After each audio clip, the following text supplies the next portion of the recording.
Hey, welcome to Getting It Done North of 7. Just a quick video. We got a snowstorm coming tonight. It's supposed to be the biggest one of this winter.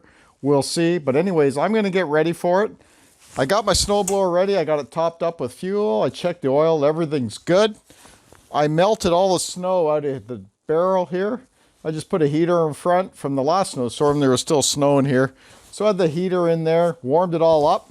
And now I'm going to lubricate it so none of the snow sticks to inside the barrel here. I call it a barrel. It kind of reminds me of a barrel.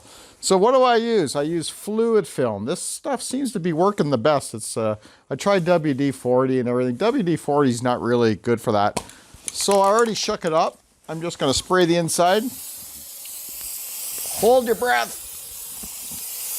Put it around the augers.